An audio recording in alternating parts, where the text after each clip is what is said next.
Everybody, good evening. In today's lecture, we are going to see about fractions. या लेक्चरमध्ये आपण बघणार आहोत फ्रॅक्शन्स बद्दलची माहिती. फ्रॅक्शन्स कसे सॉल्व करायचे, फ्रॅक्शनमध्ये नेमके कोणकोणते टाईप्स असतात आणि स्कॉलरशिप परीक्षा आणि जवाहर नवोदय विद्यालय प्रवेश परीक्षा या परीक्षांच्या दृष्टिकोनातून महत्त्वाचे अशा काही गोष्टी ज्या फ्रॅक्शनशी संबंधित आहेत या गोष्टी आपण या लेक्चरमध्ये ऐकणार आहोत. फ्रॅक्शन कशाला म्हणतात याविषयी सर्वांना माहिती असणार आहे. तर फ्रॅक्शन सगळ्यांना माहिती आहे. Fraction is a number. तो नंबर कोणत्या स्वरूपात असतो? Form of a number is A by B. जो ए बाय बी फॉर्म मध्ये नंबर असतो त्याला आपण फ्रॅक्शन म्हटलेलं आहे. ए अपॉन बी यालाच आपण 2-3 प्रकारे वाचू शकतो. म्हणजे ए बाय बी और ए अपॉन बी असं सुद्धा म्हणत असतो. म्हणजे ए अपॉन बी असेल किंवा ए बाय बी असेल त्याला आपण फ्रॅक्शन असं म्हणतो. या नंबरला फ्रॅक्शन म्हणतो. याला मराठीमध्ये ए भागिले बी असं म्हणू शकता किंवा ए अंश छेद बी असं सुद्धा म्हणू शकतो. या वरच्या नंबरला म्हणायचं असतं न्यूमरेटर. याला म्हणायचं असतं न्यूमरेटर किंवा अंश म्हणायचं. या खालच्या नंबरला डिनॉमिनेटर किंवा छेद म्हणायचं असतं. इयत्ता 5वी साठी या गोष्टी जास्त महत्त्वाच्या आहेत. तर या तुमच्या गोष्टी लक्षात आल्या का बघा.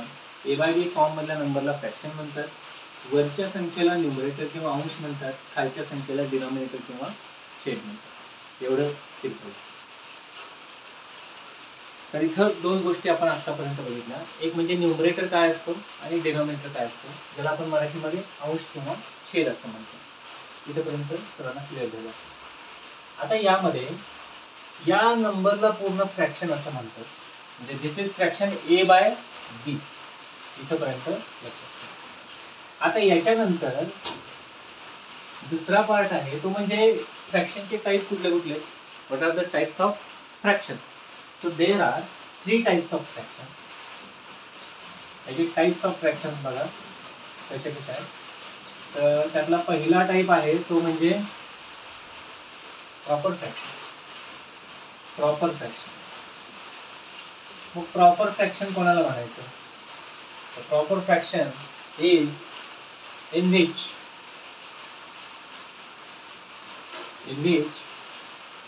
या ए बाय बी मध्ये बी इज ग्रेटर दॅन ए.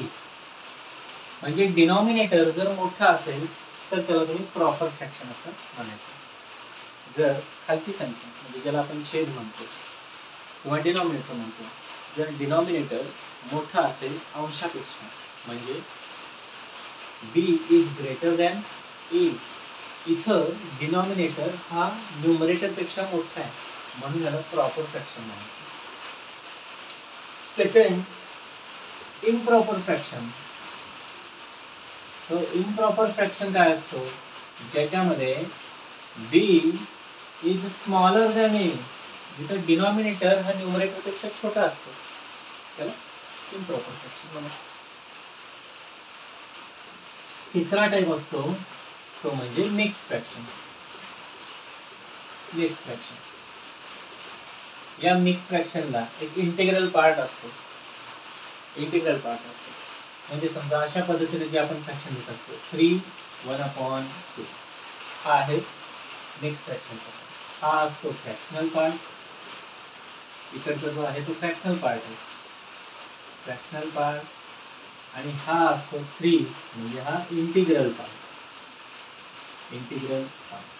अशा पद्धतीने आपण मिक्स फ्रॅक्शन लिहू शकतो. हे काही बेसिक टाइप्स आहेत. यावरून आपण वेगवेगळे प्रॉब्लेम सोडवणार आहोत.